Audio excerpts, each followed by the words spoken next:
Hello, good morning, good afternoon, good evening, wherever you are, dear colleagues. I welcome you to the FIP webinar today, introducing the launch of the FIP Global Competency Framework for educators and trainers in pharmacy.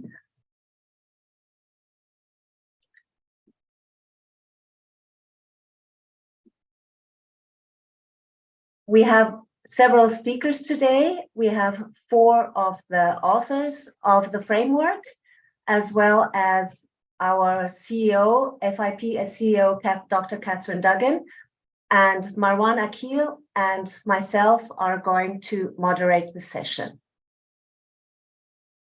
I am Astrid Chock. I am the CEO of a Swiss interprofessional non-profit association called QualiCare. I'm also one of 3 FIP global leads in the development goal 8, working with others.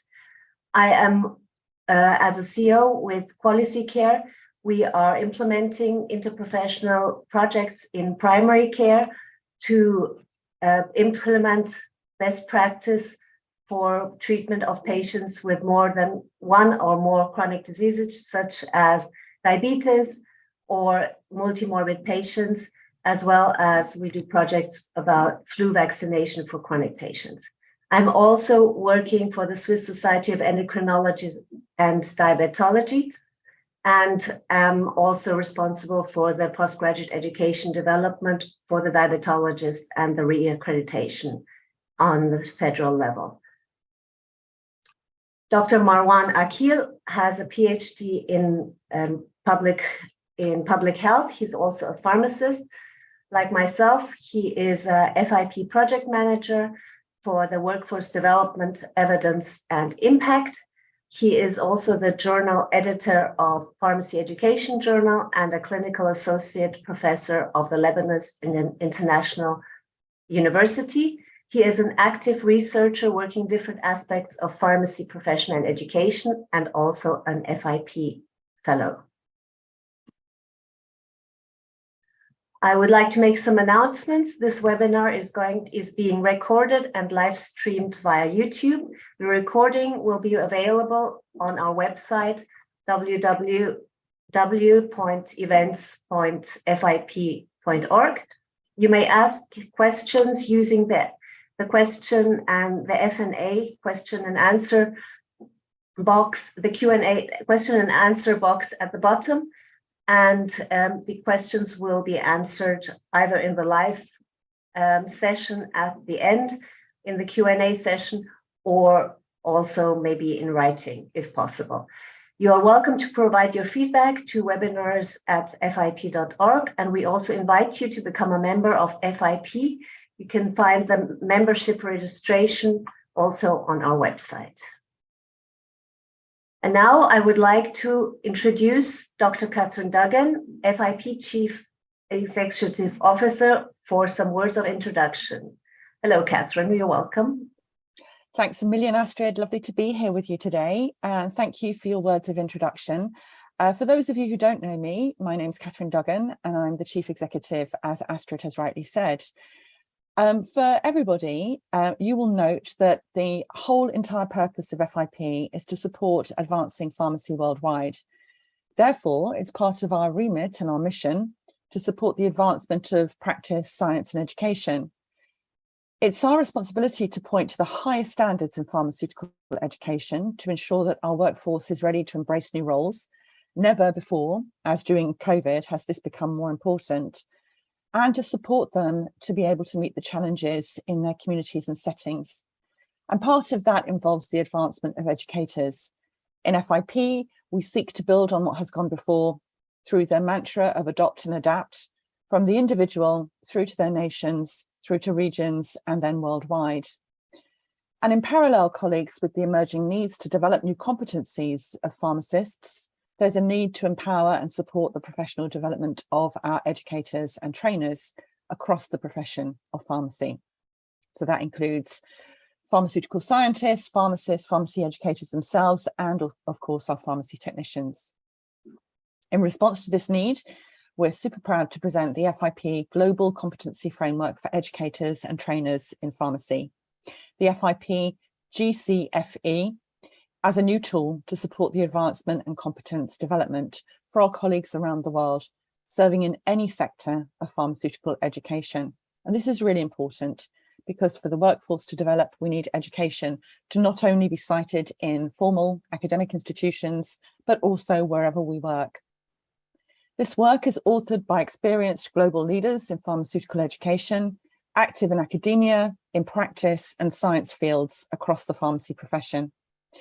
The commitment to gather their knowledge, their experiences, their values and efforts to inspire our colleagues to advance in the field of education has resulted in this comprehensive and evidence-based framework, ready for application, ready for research, and ready for validation in the forthcoming years. This publication is a continuation of our commitment to empower our individual and institutional members, focusing on those involved in creating, delivering, and assuring the quality of pharmaceutical education wherever they are. And across FIP, we believe that the FIP-GCFE will be a valuable source of information to guide and support educators and trainers in pharmacy individually, organisationally, nationally, and globally. We invite academic and professional institutions, as well as mentors, preceptors, pharmacists, and individual educators to use the framework for their own personal and professional development. I look forward to hearing from our speakers across the event and to joining you later for any questions and answers that you may have for FIP more widely. Good luck, everyone, and congratulations.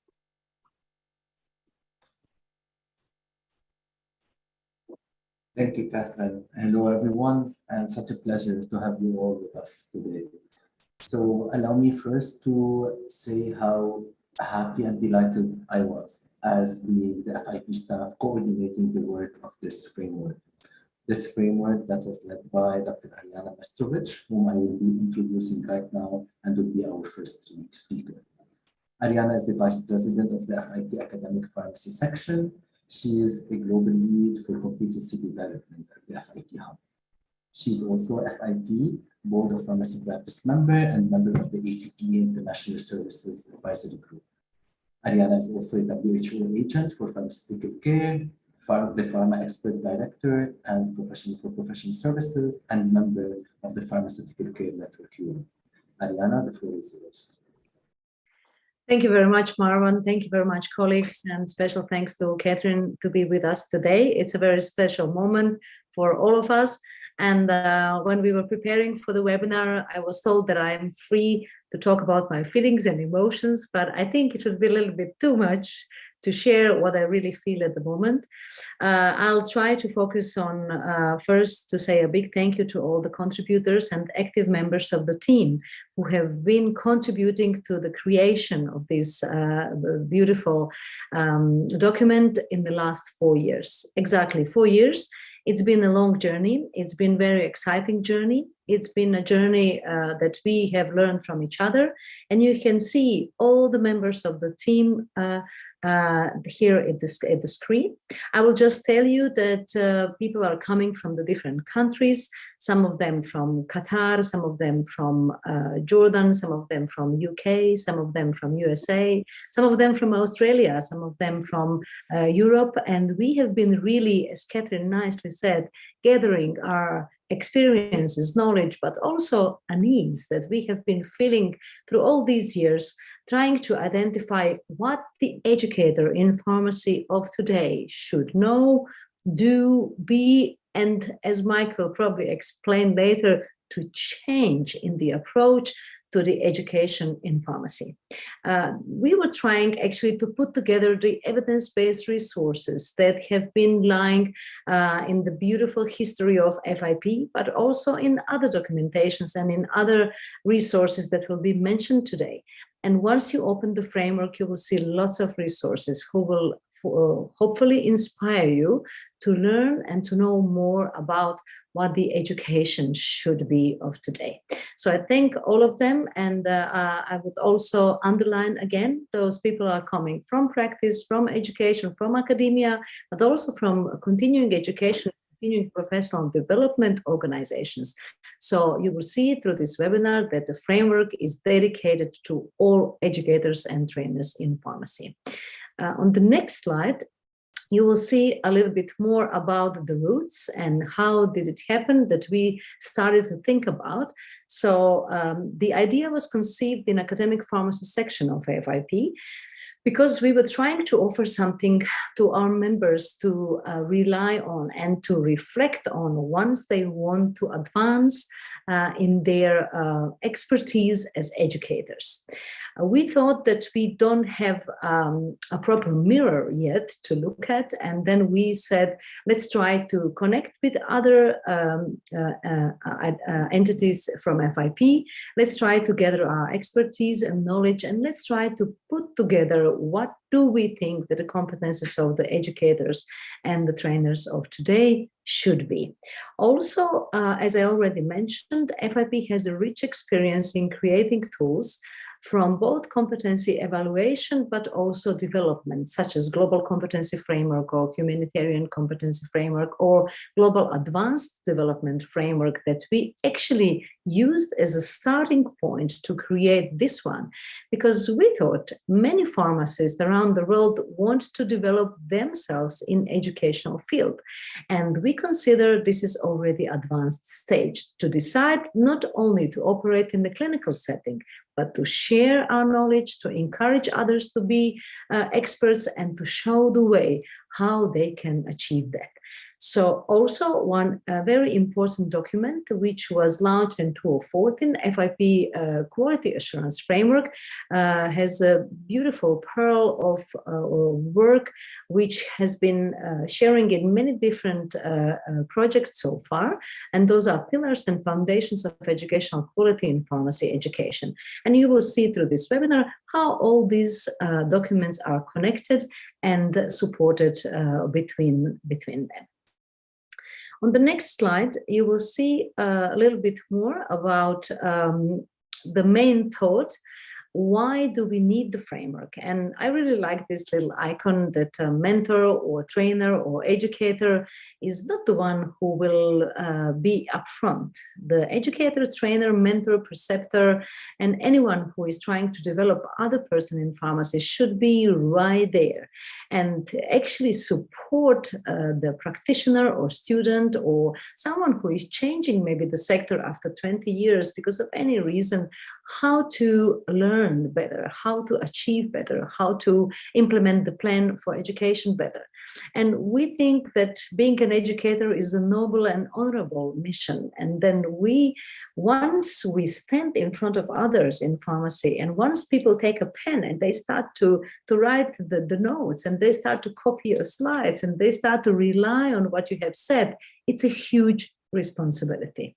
And I, as an educator, I see it every day. I speak usually 3, 4, or 5 times a week in front of sometimes 100, sometimes 200, sometimes only 3 people.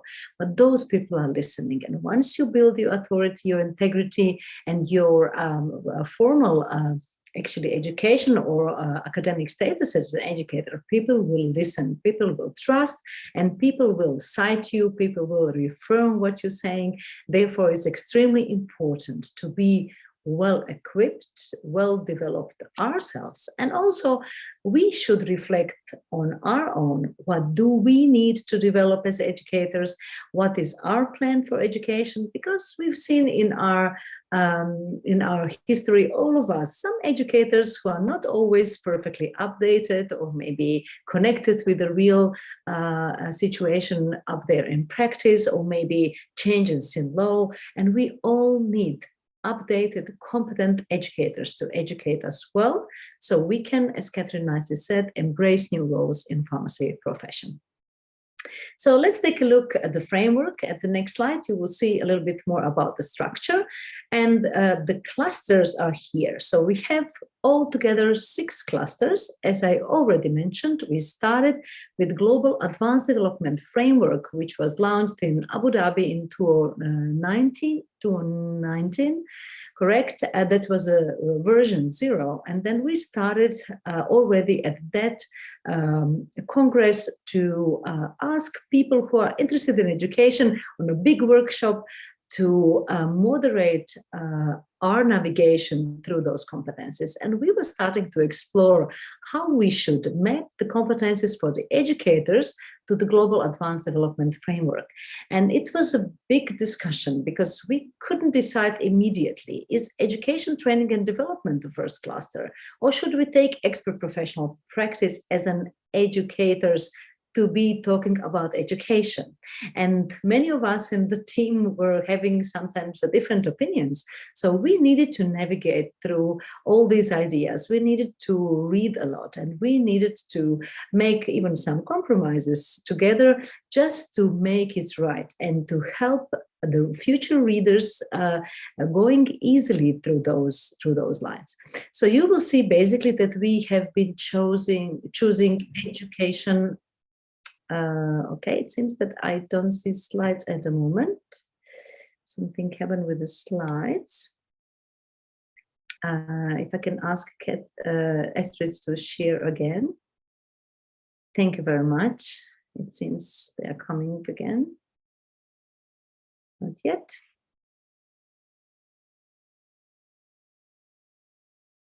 Thank you very much. It's all there. So what I was trying to say is that we have been trying to put the expert practice on an educator as a main competency, and then starting to map with the Global Advanced Development Framework. This is the result of our work, and this is now published in the framework. And also you will see that the cluster 1, education, training and development, is a little bit more broad than the others. So research, evaluation and scholarship, expert professional practice, working with others, management strategy and planning and leadership is basically very similar as in Global Advanced Development Framework, but it's all now reconnecting with the educational topics.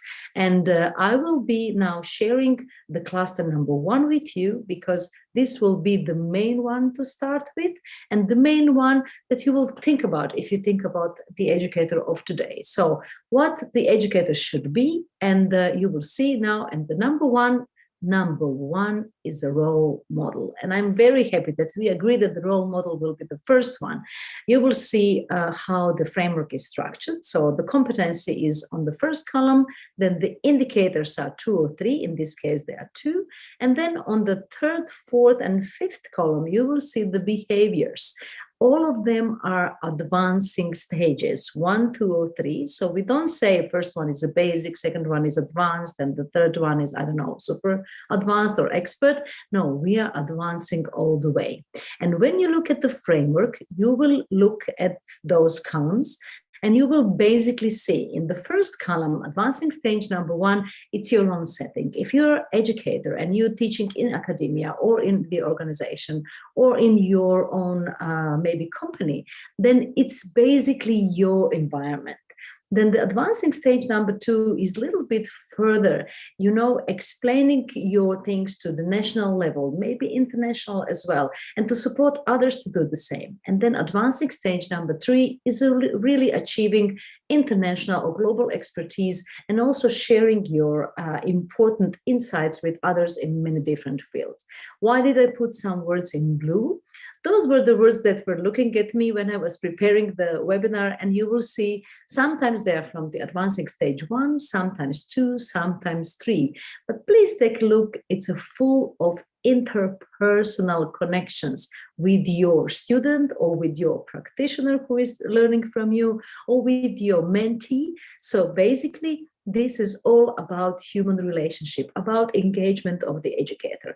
So as a main one, show your personal integrity, authenticity, and growth if you want your students or your practitioners to grow as well.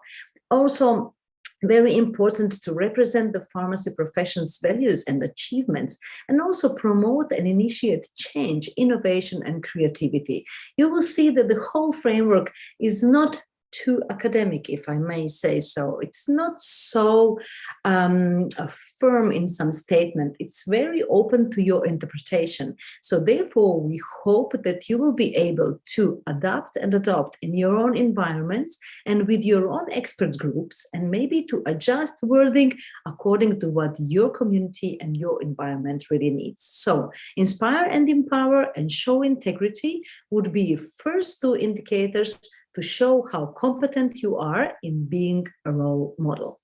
Number two is on the next slide. Mentorship. Of course, the educator should be a good mentor. What does it mean? We think it's provide feedback and assessment and also guide.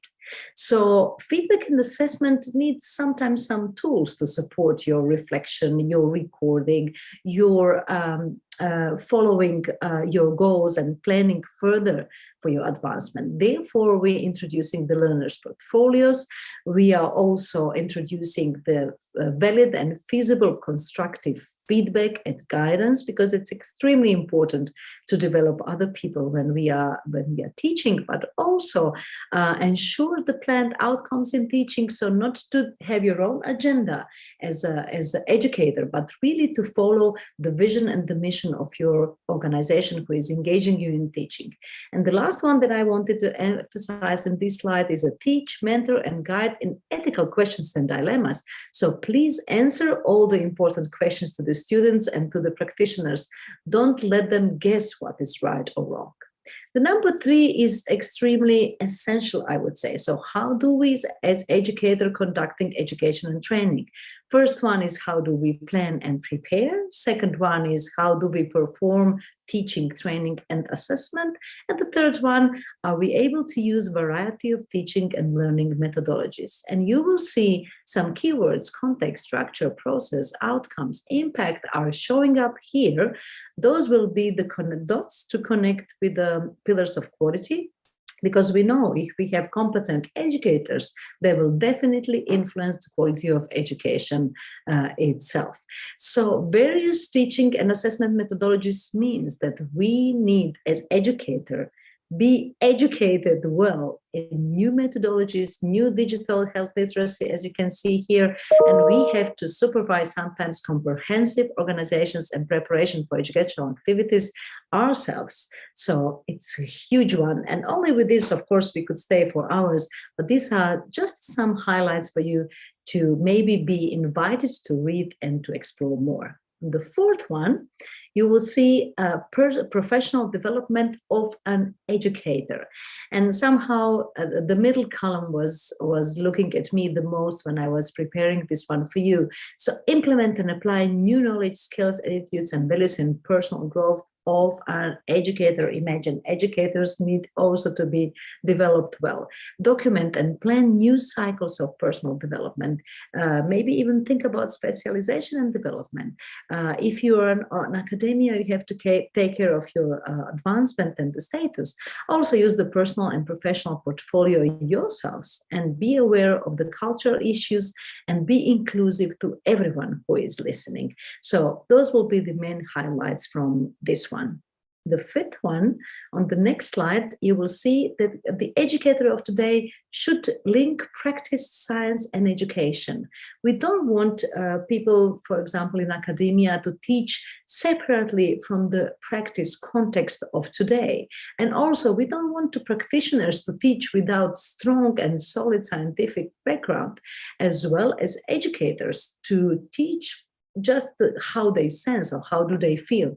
We all need to reconnect to each other and we need to inform each other. We need to demonstrate as well interprofessional teaching and assessment, because this is needed and this is how integrated care looks like today in practice. And the last one, the sixth one, will be showing you that educators need to be interested, educated, and competent in educational policy as well. maybe some of us who are coming from practice are thinking, why do we need it? Or maybe academia people will say, we really don't need to follow those politics and what's going on outside. But we do, because we cannot teach people out of educational policy issues. We need to teach in the scope of practice. We need to encourage them how to stay between the frame of the law, and also sometimes to change it or to prepare some changes, including curricular changes. So this much from me, just to have a blend of a framework. And my last slide, I'll just invite you to join me in thanking Academic Pharmacy Section EXCO members who are really with the whole core team all the time, members of BPP and BPS, as well as FIP, WHO, DJ leads for their contribution and continuous support during this framework. Also, the publication is here and the citation is here. It's a very fresh. It was launched in Seville, but we promised in Seville that we are going to help this webinar so you can be more familiar with the details. And with this, I will thank you very much for your attention, and I will ask Astrid to take us forward to the next speaker. Thank you, Ariana. Thank you for the... Actually, Marwan, sorry. Yeah. So just after your presentation, posting on the chat box the link to the framework. So we invite everyone to go to this framework, to look at it, to download it, to go deep into it, and to check how they can use it. We'll get back to this idea by the end of our webinar. So now we go to another part of our webinar with another speaker, one of the authors of this framework. Martin will be talking about the development of the FIP-GCFE as an important first step for pharmaceutical education and training. Martin Hinman is an associate professor in Trinity College Dublin and is a member of the executive of the academic pharmacy section at FIP. He is a registered pharmacist and a fellow of FIP and the European Society of Clinical Pharmacists. He is an honorary life member of the Pharmaceutical Care Network Europe. He is a consultant to the European Directorate of the Quality and Safety of Medicines and Pharmaceutical Care, Council of Europe. He researches pharmacy practice and education, pharmacoepidemiology, and health policy, and contributes to the Center of Aging and with Intellectual Disability in Trinity College. In the next slide, we will see that Martin has sent us a quote about this framework. And when you will be accessing the framework, you will see that all of our authors have something to say about their experience and being part of the development of the framework. So Martin says that education is one of the foundations of the profession. Pharmacy benefits from the dedication and innovation of educators in universities and healthcare settings, providing formal and informal education and mentoring to undergraduate and to practicing pharmacists. This framework is designed to support all of them and help their development. The structured and systemic approach provides a comprehensive tool, and I would, this is Martin, urge pharmacists around the world to use it and to encourage others to use it too. And we show, Martin, that in your presentation and in this webinar, people will be more and more motivated to use the work. Martin, the floor is yours. Thank you very much, Maren. Hello, everybody. It's a pleasure to be with you today. You can see on my first slide there that I'm going to begin by looking at the focus of the framework. As you've heard from our Chief Executive of FIP, that we regard all of pharmacy as a single unit, interconnected unit, and that these interconnected units, therefore, when we're talking about the pharmaceutical workforce, we're talking about everyone, whatever their, wherever they work, whatever setting they're working in, whatever their scope of practice. So the framework that we're talking about today is doing precisely that. It's thinking about everyone who's involved in education, wherever they work, wherever that they're performing that education, whether it's in the workplace, whether it's in the university, whether it's somewhere else. And that irrespective of their own qualifications, that in actual fact, these people are the people that we are seeing all the time and that we are helping them to advance with this framework.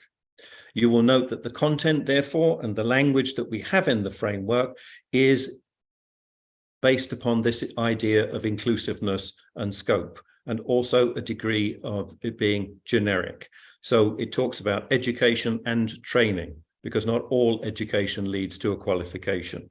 It talks about educational activities, and it matches as best as possible to make the individual elements appropriate for the context in which the education is being provided and in which the person is working. And this focus stems from originally, in a way, from the Nanjing Declaration in particular, which talked about the focus of a patient-centered professionalism, good clinical and scientific leadership, and better healthcare partnerships. And in the framework, as you've just heard from Ariana, all of those things are addressed. Moreover, once again, to emphasize this range of people who we imagine will be able to use the framework, we're talking about pharmacy as both a science-based profession and a patient-facing profession. And developing people from the very beginning to appreciate those facets and to develop their personal skills, and in particular, interpersonal communication and both the importance of teamwork and collaboration. And on the next slide, what you will see is, once again, two quotations at the top and some text underneath. I'm going to talk through the text to the quotations. A generally applicable framework. In other words, it's not tied to a role, it's not tied to a scope of practice, it's not tied to a particular type of education. If we're talking about educating pharmacists, it's not about bachelors or masters or PharmDs, it's about everyone. And it's not about one particular region of the world, it's designed to be useful everywhere. So that is crucial. And that is because in Nanjing, we spoke about the idea of developing our vision for progressive transformation of the workforce, and that can only occur if there is progressive transformation of education. And this is a tool to help make that change. Furthermore, we know from evidence of research that in actual fact, these types of frameworks are useful to both individuals and to groups and to professions in developing what is going on, developing education or developing whatever they are, the focus of them is. And FIP recognizes that there isn't a single best model and that we therefore need to provide tools to help people wherever they are. These can be both used as personal tools, so the individual can identify the competencies and the indicators, as we'll see in the next few slides, and it can also be a tool for the profession. So in my next slide, I'm going to take you into this, lead you up to this personal development. The properties of this framework are that it is connected. Ariana spoke of it developing from the Global Advanced Development Framework, which is in itself a specific resource, but is part of a wider library of resources that FIP has. So this framework fits with those. It addresses practice, science, and education. It's holistic and inclusive, and equity, diversity, and inclusion are key developmental changes which are occurring in education around the world, and they're occurring across regions as well. So you see the indicator there for UNITWIN and FIP's work with UNITWIN in those terms. It's also developmental, as you've seen from the slides that Ariana showed you, taking from the beginning of education right the way through to leading education. And of course, FIP, the academic pharmacy section, AIM, all of the different units within FIP are trying to support their members and provide mechanisms for them to develop in order that pharmacy and pharmacy education can develop. This framework is aligned very closely to the FIP development goals. You can see them listed across the bottom of the slide there. And in particular, in my view, and I've added one, that is sustainability of pharmacy. And I don't believe that we can sustain the profession without a vibrant educational sector. So on my next slide then, I'm going to take us into thinking about the clusters. I've taken the first cluster, as Ariana did. I promise not to duplicate too much of what she said. When you look at the framework overall, and when you look at this first cluster within the framework, you will see really, in a sense, putting it simplistically, three things there. It's about being, it's about doing, and it's about looking beyond the present. So the being is very much tied up with that idea of the role model and mentorship. The doing, of course, crucial and central to everything that pharmacists and all of those who work in the pharmaceutical workforce are always trying to do things for patients and for our students and so on, and our colleagues.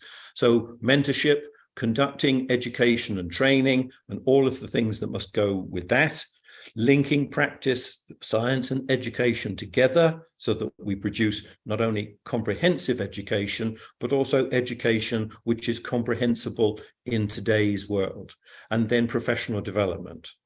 And as Ariana was mentioning, we need to look beyond the day-to-day and think about educational policy and how we can contribute to that in order to contribute not only to education, but also to the development of the profession. And that therefore means that in looking beyond, we are also looking beyond in our own professional development. So on the next slide, we'll go into talking about personal development.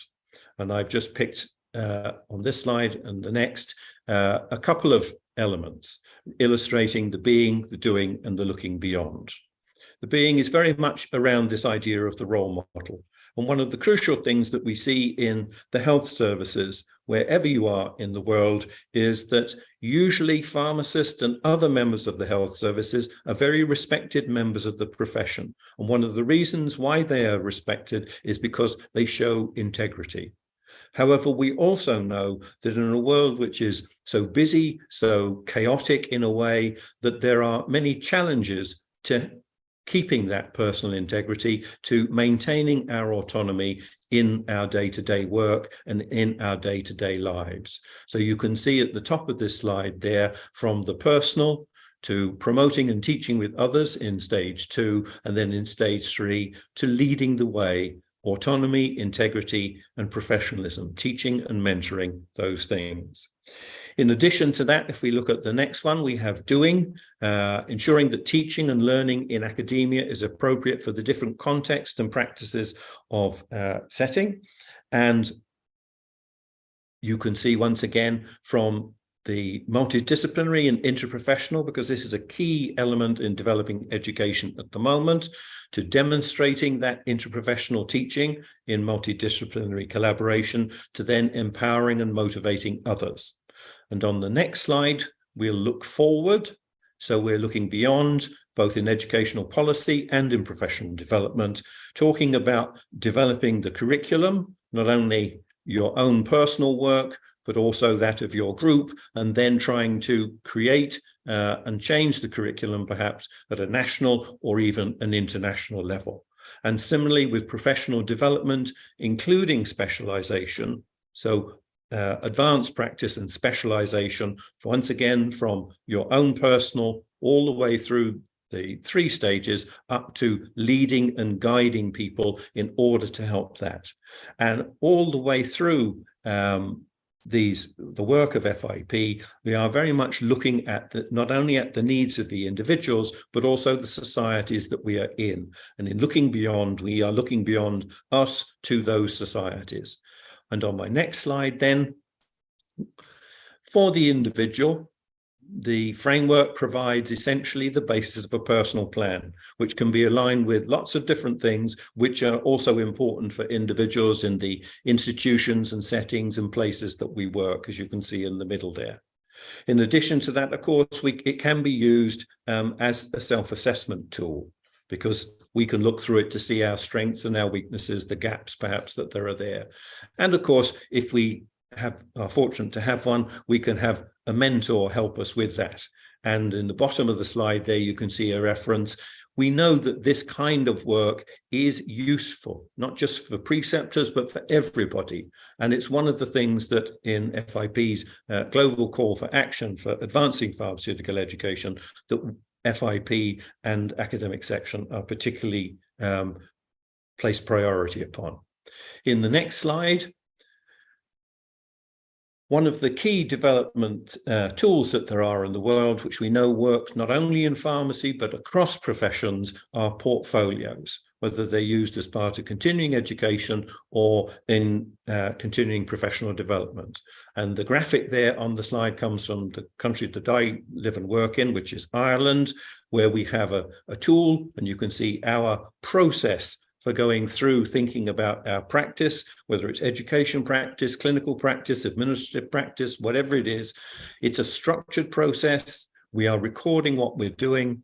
It acts as a prompt to help us to think about what we should be doing in the future or what perhaps we should be aiming for.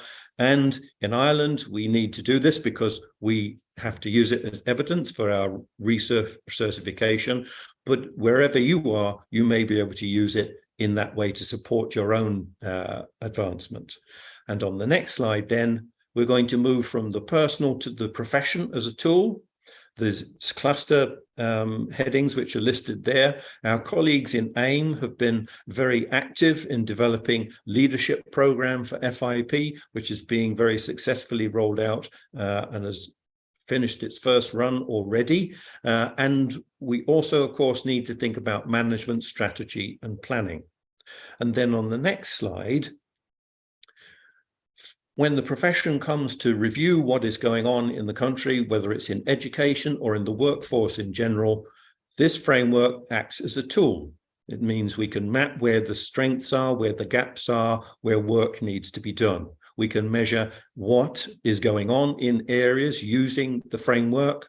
And then if we contextualize that, taking account of the systems that are in operation, the resources that are available, if we look at the literature, from putting those things together after that synthesis, we can prioritize the things that need to be addressed and then take practical steps to make changes. And on the next slide, this framework is a tool for the profession to allow it to develop locally and nationally. This is really key. It can be used as a question, as the basis of a questionnaire, and there's an example in the references at the bottom there, in order to see what is going on, or it can be used as a topic guide for qualitative research, such as, for example, consensus methods or a topic guide for interviews or focus groups. And of course, the evidence which is gained from this can be used to benchmark where we are and then to look at how we develop over the future. And that helps every profession to be able to see where it was, see where it is, how much it has developed, and therefore to map out where it would like to go. And on the next slide then, this one perhaps seems a little odd to you because it just simply has the word Cinderella there. Well, education is often in a way a bit like Cinderella.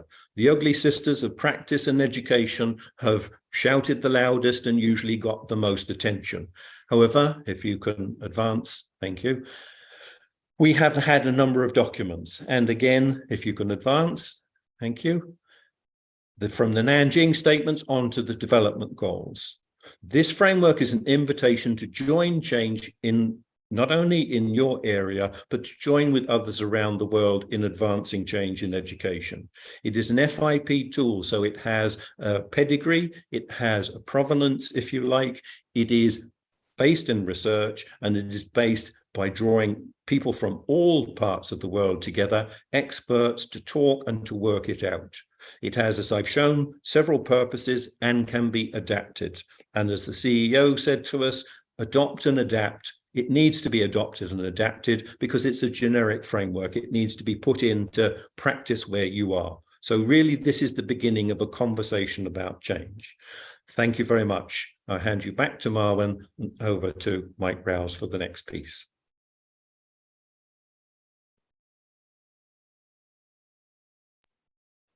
Astrid? So I would like to introduce Mike Rouse. He is the Director of International Services and Accreditation Council for Pharmacy Education. He's a founder of the International Forum for Quality Assurance of Pharmacy and Education, and he's also an author of FIP's Global Framework for Quality Assurance of Pharmacy Education. So he can really have the link between the education framework and the quality assurance. Former lead for quality assurance and co-lead for continuing education, continuing professional development in the FIP Workforce Development Hub. And Mike also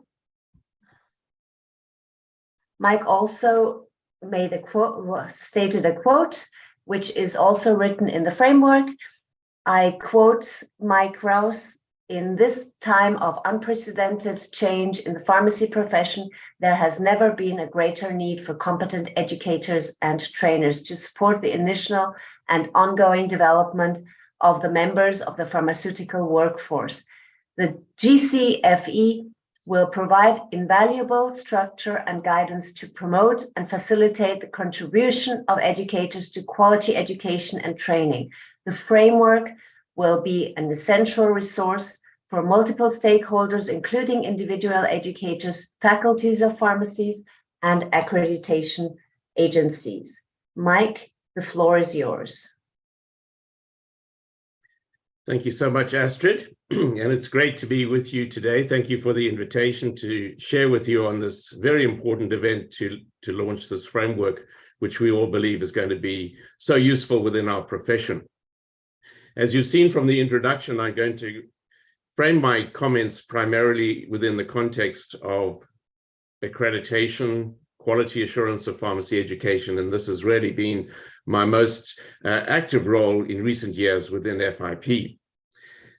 As has already been mentioned by several speakers, the FIP frameworks bring together all the pieces of the puzzle when it comes to the profession of pharmacy, its practice, its education, its science, its policy development.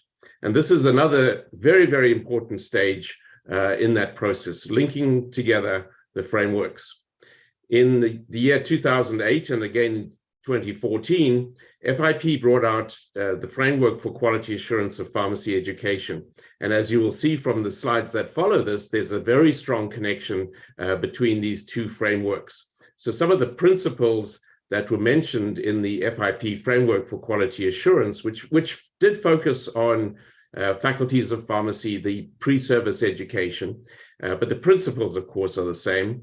But here is really fulfilling a lot of the principles or adding detail to a lot of the principles that were mentioned in that framework. On our next slide, we see the important place that pharmacy education plays within the profession. So here we have three key sectors in the profession of pharmacy: the education sector, the practice sector, and the regulatory or policy development sector within the profession. And the green arrows that you see there are intended to depict the fact that there should be a dynamic and strong collaboration between the different sectors within the profession. And pharmacy education is and has been a very, very strong driver for changes, for example, in the practice sector. And importantly, as we look at this drive that takes place between one section and another, when we think about education and how it can drive change within the profession, clearly the individuals who are educators and trainers are really in education's driving seat. They play such a key role as stakeholders in the education. On the next slide, we also will see that there are many stakeholders who have an interest in the quality of pharmacy education. This slide, also from FIP's quality assurance framework, depicts the many stakeholders. Just a few, there are probably others, but this collects many of the stakeholders. And here you will see we have our individual educators who are at colleges of pharmacy, schools of pharmacy around the world, but also providers of continuing education. So as we've already mentioned, we're not only looking at academia or the formal educational sector leading to practice, but ongoing education and training in many, many different ways. These are both very key stakeholders in driving forward and ensuring the quality of the education that is delivered. On the next slide, I want to go into a little bit more detail into some of the principles that were outlined in FIP's framework for quality assurance of education. And very, very importantly, the framework that we're launching today takes those principles and adds to them a lot of detail. I think many people have recognized in the past that one of the missing pieces in the puzzle when it comes to quality has really been a very strong and clear definition of what we're looking for in terms of the qualifications and expertise of educators. And so while the framework for quality assurance captured some of the key principles, which I will go over in a moment, the framework that we're launching today goes into a lot more detail, provides the total picture in more detail to help to take that to the next level in terms of our development. So what do we need from our educators and trainers? If we're going to ensure quality in education, what do we need from the educators and trainers who are in the driving seat of education? Well, certainly we want to ensure that there's adequate capacity in the system. There must be adequate time to build expertise and to develop our educators. And we also, of course, want to ensure that at the outset, they have the right qualifications and experience and continue to develop in that area.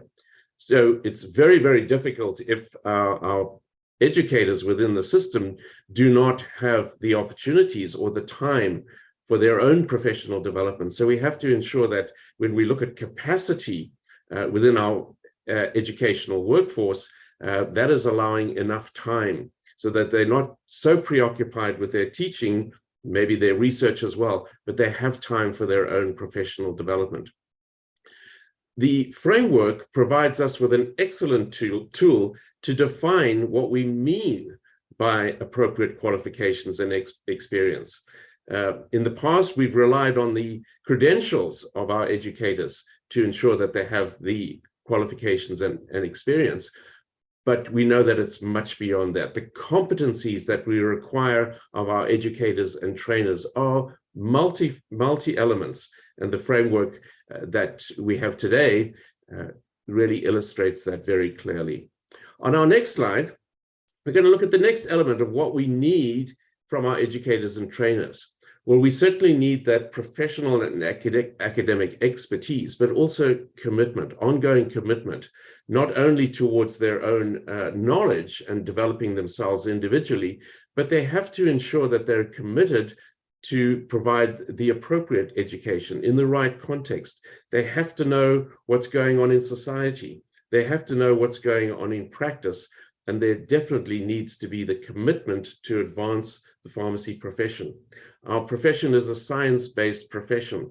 It's not a technical occupation that relies on training people to work today. We have to train our students, prepare our students and our practitioners for future practice. So we have to have a commitment to that change, as well as understanding where the profession and where the healthcare needs are taking us in the future. And often that will involve us doing scholarly work, research work to know what the future is, to drive those changes in the future.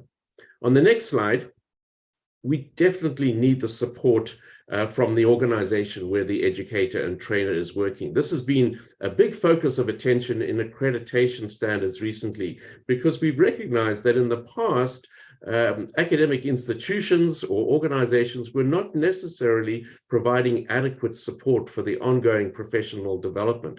So if you look at accreditation standards now, they require that the organization, typically a school, but not necessarily a school, they require that the organization where the trainer is providing the support and the time and the resources that the educators and trainers need for their own professional development.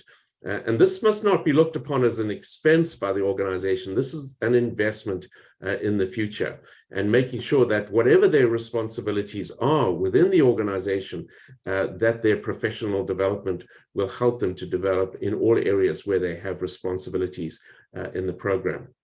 On the next slide, we talk about the professional development and performance evaluation. So we've spoken a lot already about professional development of our educators and trainers, but the framework that we have today is also providing an excellent structure, many ideas, many facets. It's highlighting areas that perhaps we don't necessarily think of all the time in terms of providing the criteria for performance evaluation, something that has often not been well defined within accreditation standards in the past. But we know that there needs to be the right framework, the right structure, the right criteria, not only for ongoing professional development, but for that performance evaluation, which should be happening in a very structured and very regular basis. On our next slide, we talk about the research aspect, the generation and dissemination of knowledge.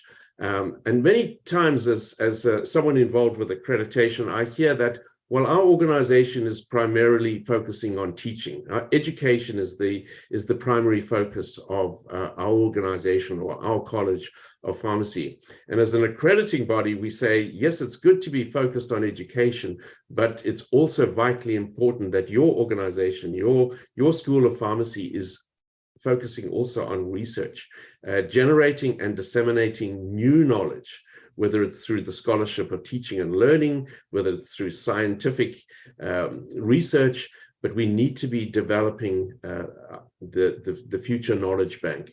And this is vitally important and highlighted very nicely in the framework. On our next slide, we talk about, let's move on to the next slide.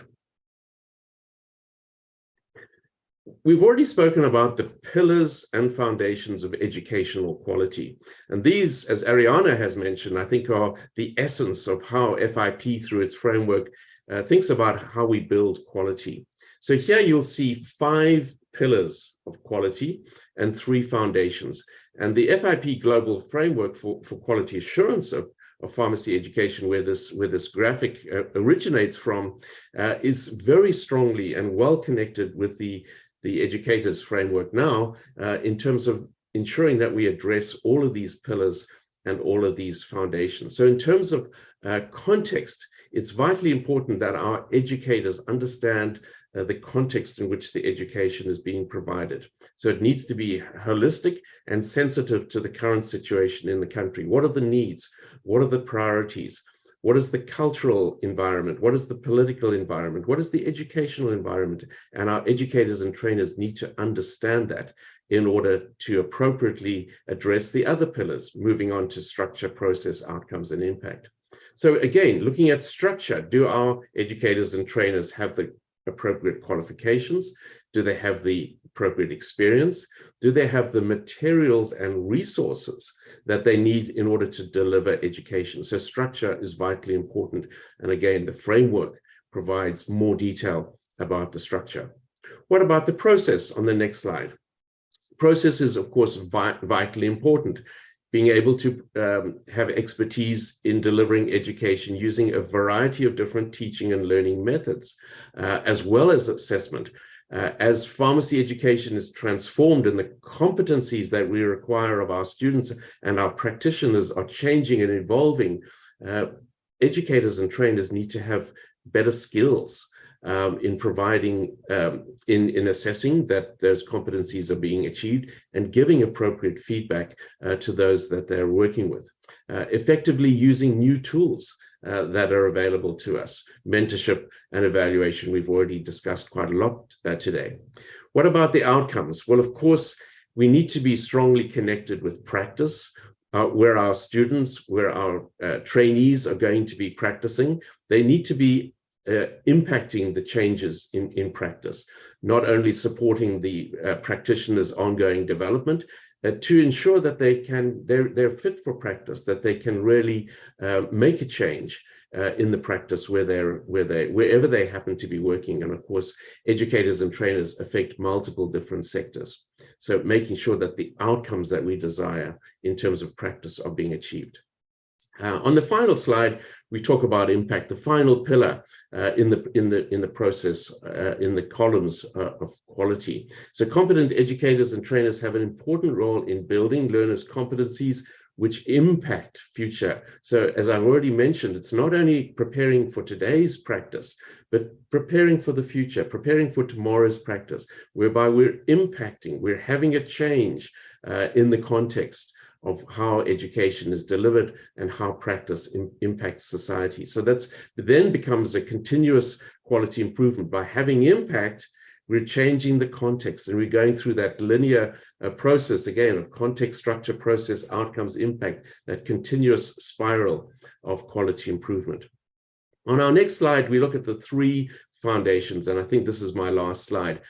Science, of course, we have to have that scientific foundation in all of the education and training activities. It needs to be evidence-based, and the knowledge and skills of our educators and trainers needs to be based on the scientific foundation that we have within our profession. Of course, we also need to be connected with practice. We cannot be in isolation. We have to have that strong connection, understanding of what's happening in practice, understanding the practice environment, understanding the needs and contemporary situation when it comes to practice. That strong connection is vital. And then finally, the ethics, the professionalism and ethical practice that are vitally important, that role model, demonstrating the behaviors in ourselves that we want in our trainees and in our students, that they can then transfer those attitudes and values and professionalism to the students and then onward to the patients that they serve. And with that, I'm going to close and thank you for your attention and hand over to our next speaker. Thank you, Mike. Thank you for this presentation and for this idea of having the quality assurance and how it links to the education, to the training, and to this framework. Thank you for the wonderful presentation. We go now to our last speaker, who was also an author of the framework. We have Professor Ian Bates, and he will be talking about the direction of travel for being prepared. Ian is the FIP Global Pharmaceutical Observatory Director and the Hub Director. He is the chairperson of Pharmacy Education at UCL and the editor-in-chief of the Pharmacy Education Journal. If we go to the next slide, Ian have also some quote about the pharmaceutical healthcare delivery that is dependent on having a capable pharmacy workforce, and thus the importance of quality and education and training, and thus the importance of having this valuable framework, which is the FIP-GCFE, as in addition to the global workforce support from FIP. I will leave the floor now to Ian in order to talk about the future direction and to give us an idea about how we can proceed and why we should proceed. Ian, the floor is yours. Thank you, Marwan, and thank you to my colleagues as well for those informative and enlightening descriptions of where we are with this new framework. The wider context is that WHO have reminded us very recently through our colleague, Dr. Luther Gwaza, who is our FIP liaison in Geneva, that human resources is a high priority. In other words, the health workforce is one of the highest priorities of WHO. And underpinning that is how we train and pay attention and develop the health care workforce. The current direction of travel is most definitely with competency-based education and training, CBET, and ways to develop the development of the global health workforce through competency-based education and training is of paramount importance. Remember that pharmacy is the third largest workforce in almost all countries worldwide, and it's the one that most of our populations go to when there is a problem, when there is a health problem. We are the accessible and we are the most expert in that healthcare team in providing that primary care delivery. If we look at how we advance our professional development, better training and better care is what's driving health service delivery. And we can't have any of that unless we have the education, the training, the mentorship embedded within our profession. So this framework is of utmost importance in allowing us professionally to have a tool, a mechanism, a framework for building in that education and training of our own workforce. And unless we engage directly with training and mentoring our younger professionals, or training and engaging our whole workforce for new delivery, then we're not going to meet the expectations that have been placed on us. And certainly in a post-COVID world, those expectations have grown even more acute. WHO have launched this year a global framework for universal health coverage. What this attempts to do is to bind together the health workforce cadres, so it's medicine, pharmacy, nursing, community healthcare workers, all the training that goes into developing our global health workforce into a unified approach. So, of course, looking across the whole healthcare workforce from the unregulated professions all the way through to the highly regulated professions, there are commonalities in what's needed, what's required in order to train the health workforce. What we have done with our FIP trainers framework, our manual for helping to educate our workforce, is to facilitate the advance of universal healthcare. And that's an important goal, and it's an important contribution to how globally we push our own profession and that of others forward. So we are at the very wavefront of advancement using tools such as this. And that is exemplified in the next slide, which shows the increasing use of frameworks. If you could advance for me, Marwan, please. Over the last decade, there's been an increasing use of competency development frameworks in order to underpin workforce advancement and development. And I'll say it again, and I'll never get tired of saying this to you, is that this new framework we're launching today is going to underpin how we approach this particular key element of workforce development. We are keeping aligned with WHO, the Astana Declaration, the FIP mission for contribution to universal health coverage, and of course, capacity building. All of these are educationally directed, and all of which need to be educationally underpinned. So this particular framework today, the competency framework for educators and trainers, it may well have a long title, but it also will have a very long life expectancy as well.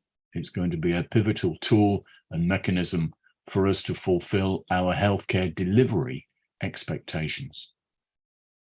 So in summary, the direction of travel, in a very general and broad sense, is to utilize and advocate for competency-based education and training. And to do that, we need educators and trainers in order to fulfill that. We will continue to map and align all of our work at FIP with WHO policy, particularly human resources for health. Better training and better care leads directly to better healthcare delivery. And certainly we want to maintain a focus on low and middle income countries and develop and make available tools that will achieve this ambition. And finally, it's a contribution to our ever increasing library of evidence-led competency development frameworks and handbooks. Increasingly, FIP has realized that we do need a library, an accessible library of tools and mechanisms in order to support members, national associations, and individuals in the pursuit of better training, which leads to better care, better healthcare delivery. 2030 is mentioned at the bottom of this slide because it's a milestone for WHO. It's a milestone for the Human Resources for Health strategy for WHO.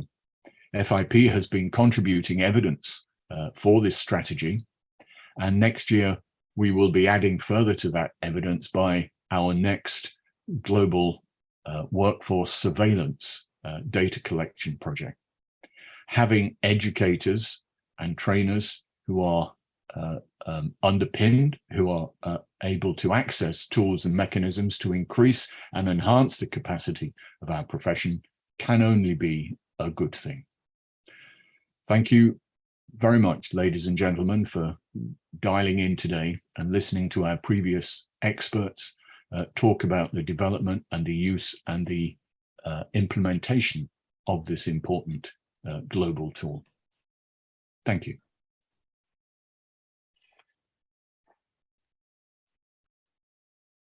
So I would like to invite all the speakers to open their screens for the Q&A, and I will hand over to Marwan, who will have some collected questions to the speakers. Thank you, everyone. Thank you again for your presentation. Thank you, everyone, for this wonderful webinar. We have a lot of interaction coming from the chat box. People are so happy about what we do. Audience is interactive. They are just looking at this framework and looking forward to using it. And we had a lot of positive feedback from people, and this is what we want. This is what we are doing, as what we have said at the FIP library.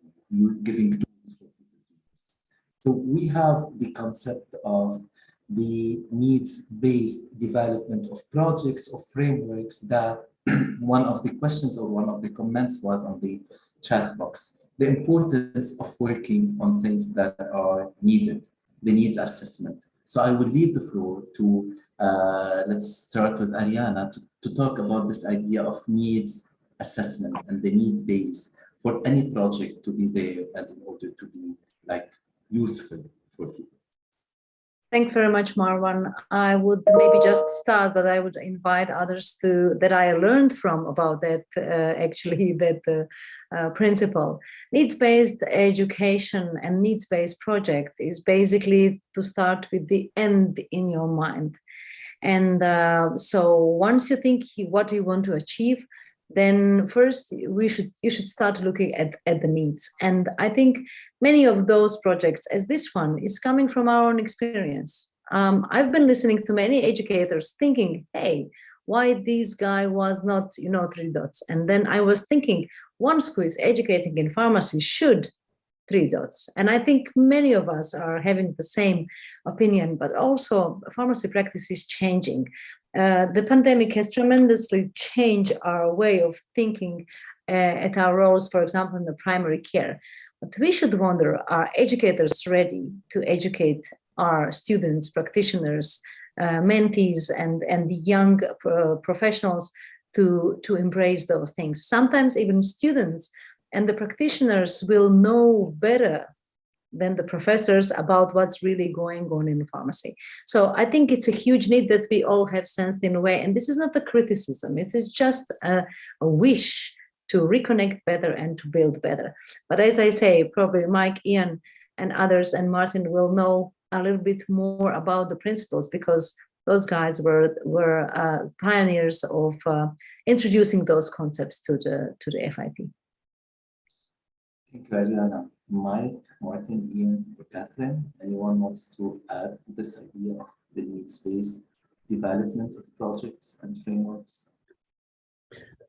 Maybe I'll have a go at it, because I've also looked at some of the other questions that are coming up and maybe try and address two at the same time.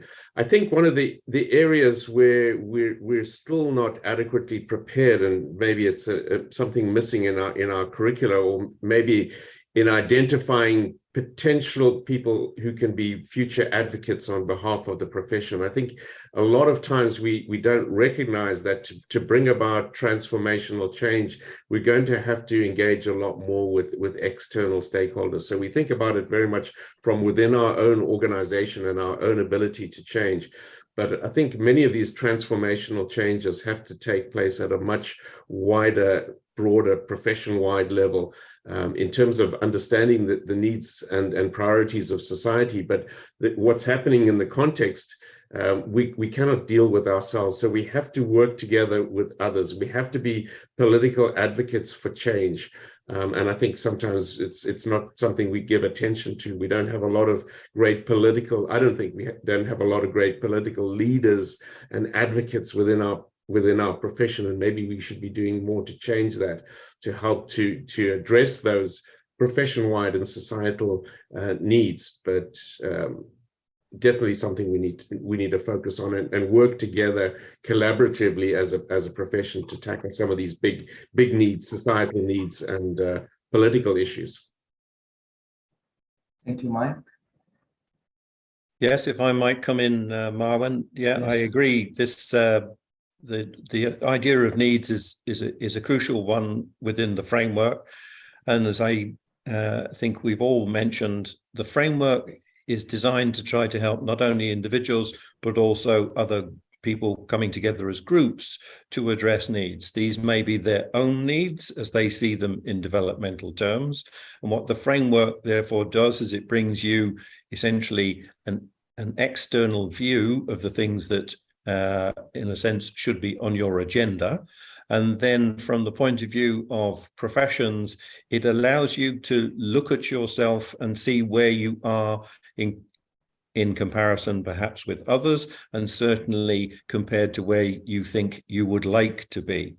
So when we had the question, for example, in the Q&A about low and middle income countries versus high income countries, the framework is not distinguishing between those. It is saying, here is a tool that anyone can use. It's adopted and adapted. The key to it from the point of view perhaps of bringing it into the more difficult circumstances is that it's coming from outside. It has, as I said, a pedigree that goes with it.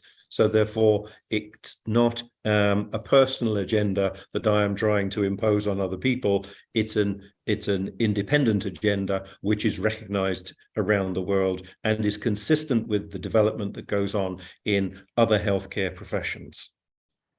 Thank you, Martin. This takes me to Catherine to talk about this idea of always having low and middle income countries and the high income countries. And just to highlight from the CEO how FIP works in order to provide everything to everyone. So Catherine, your comments on this. Thank you, Marwan. I actually have a really big passion about the fact that the needs are different in different countries. And we may identify that lower middle income countries have more needs or different needs, but I would argue that we all have needs in all of our countries. And it could be seen as quite arrogant or patronizing if we think the only countries that have educational development needs are those of lower middle income countries. And I'm sitting in London today, and the Secretary of Health for the NHS, the Chief Medical Officer, has today said that the needs in the UK are bigger now than they were during the pandemic.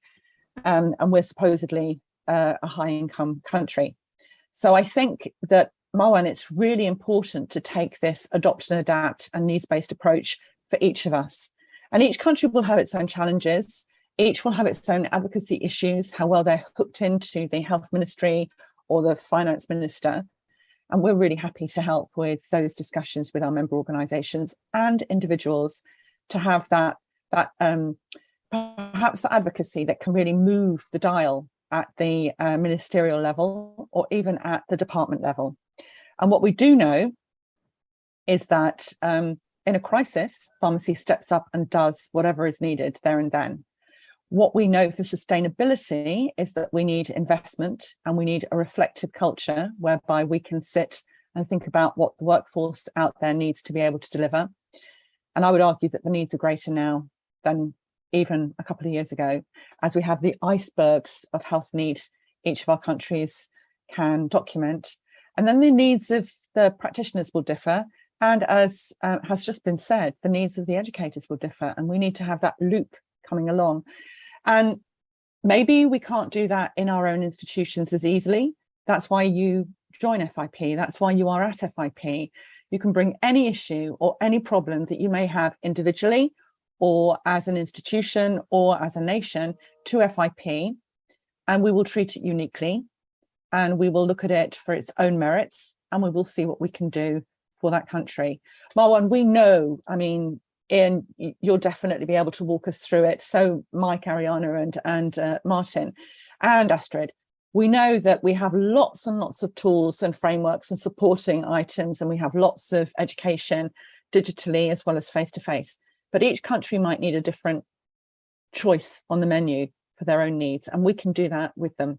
And I would argue, colleagues, take the lower middle income country off that. All the countries have needs. No one has a higher status in FIP.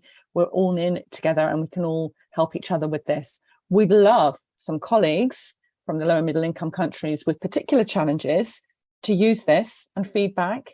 What do you need? Do you need more?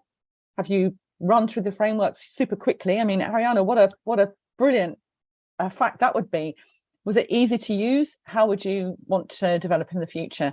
And that will give us the ability to build and build and build. Enough from me. Thank you, Marwan.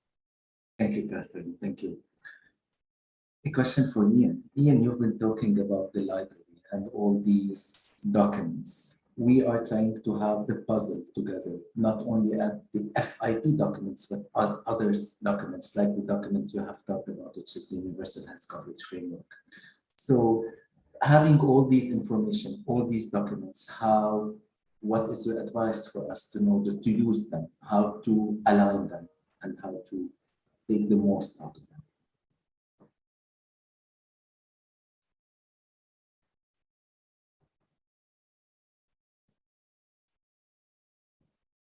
Ian, you're on mute. My apologies. Sorry, my apologies. I'm having hearing difficulties down at my end. I was talking about the different frameworks, how to use them all together to gather the information in order to get the most out of it. Don't reinvent things is my advice. Yeah. One of the advantages of collaborating with FIP is that we can very quickly form a global consensus on things, and most of our evidence suggests that there is a much closer overlap of needs and scope of practice, for example, competences, than what you would imagine to be. So don't reinvent stuff. FIP is providing these things on an adopt and adapt basis, which is in fact fully supported by WHO. And it's a policy which WHO have now stolen from us in actual fact and are using elsewhere along their policy lines. So the utility is that you can start off with one of the frameworks, you can map it to your needs, your local domestic needs, and you can adapt it accordingly. And that's going to save you a whole load of time, a whole load of money. And it also means that we work much more in synchronicity with each other in a much more transnational way. And that can only be a global good, I think. Thank you. Thank you, Ivy. Ariana, we had a question about spirituality and the link to ethics. So what would be your answer to this question that was on the chat? Yeah, I would like to thank Haniki Mohammed to actually point this question out, because it was also appearing during the creation of the framework from some of our core members.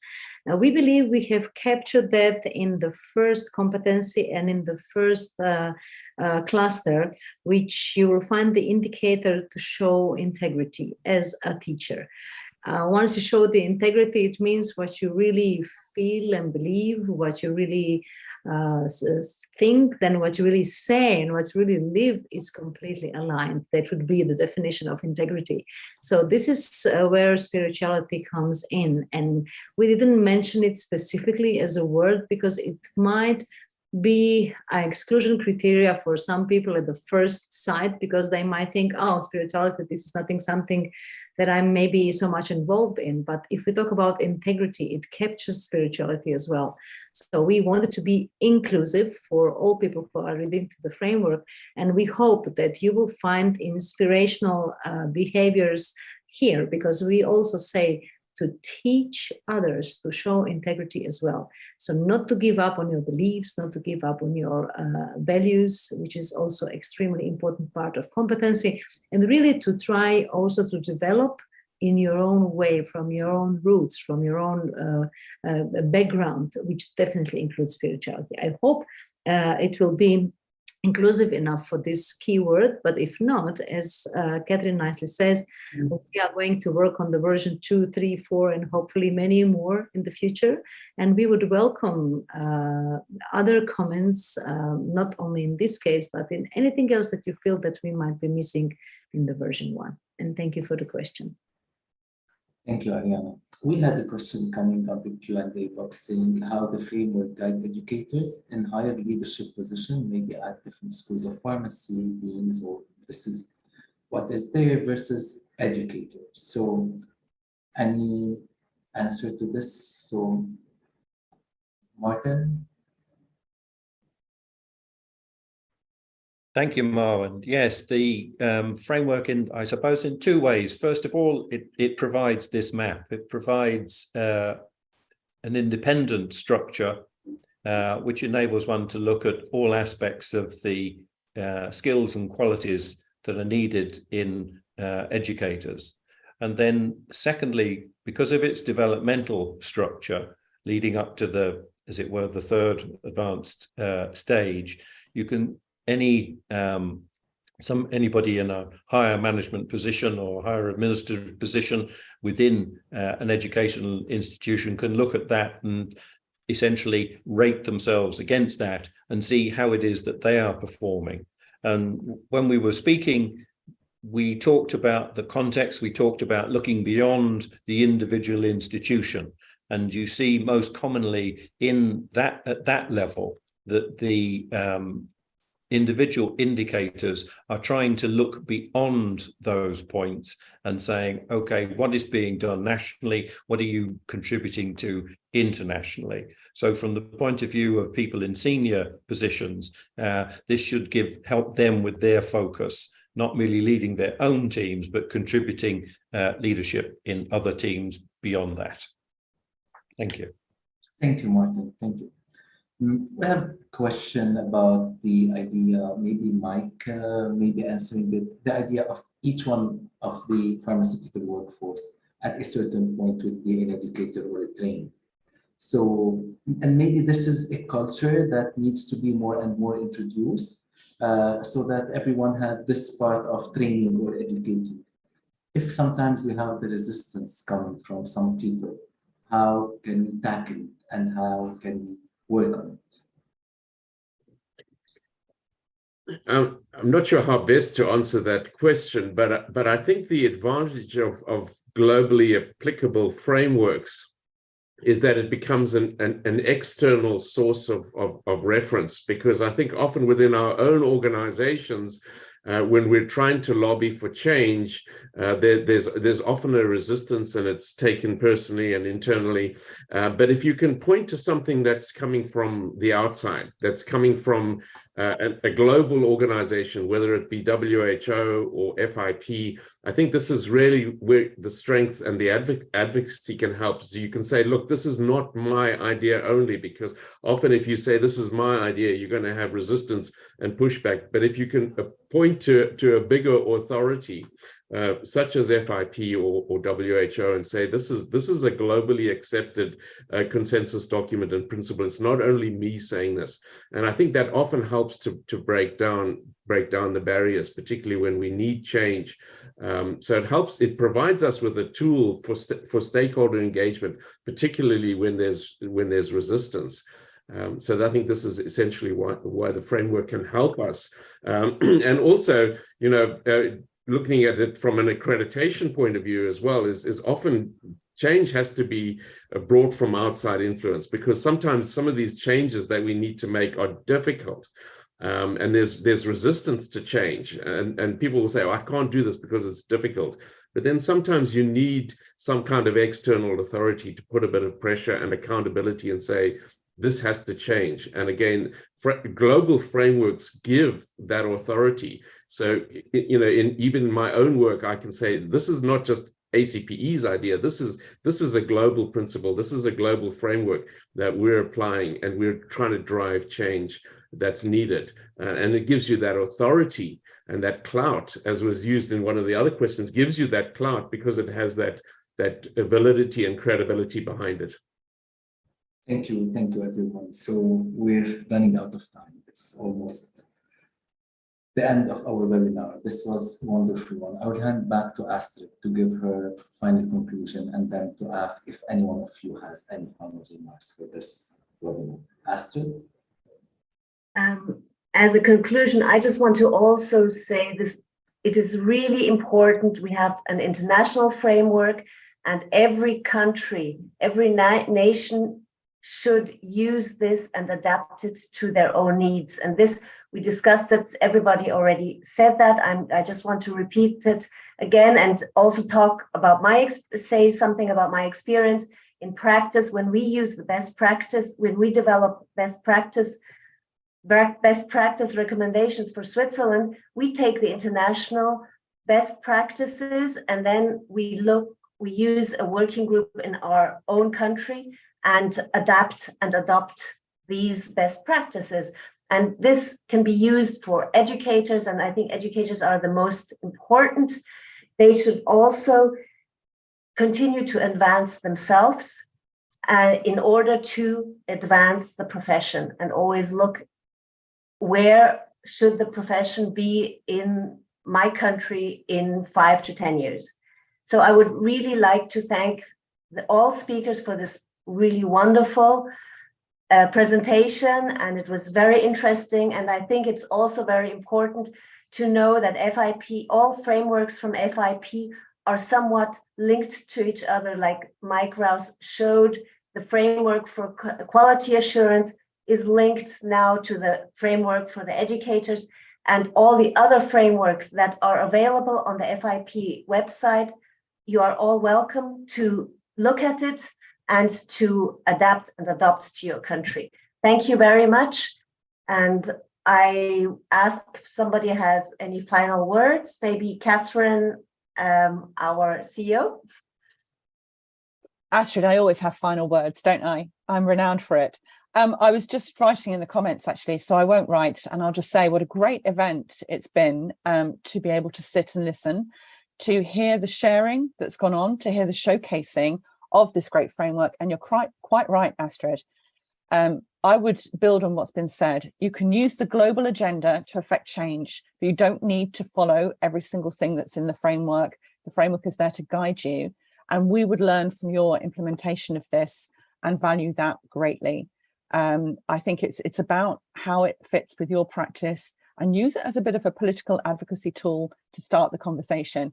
But as individuals, educators very often neglect their own advancement, their own self-care in terms of professional development. So I think it's a really important tool for the educators out there who give so much of themselves for everybody else to finally have a moment to take to reflect on their own practice and development, and then to become part of our great community, Astrid. So you've said it brilliantly. Nothing really more to add apart from a huge thank you. And as we say in FIP, we stand on the shoulders of giants, and goodness me, what a great piece of work this will be for all out there. Thank you. Goodbye, everybody, and have a nice evening, afternoon, or morning. Bye-bye.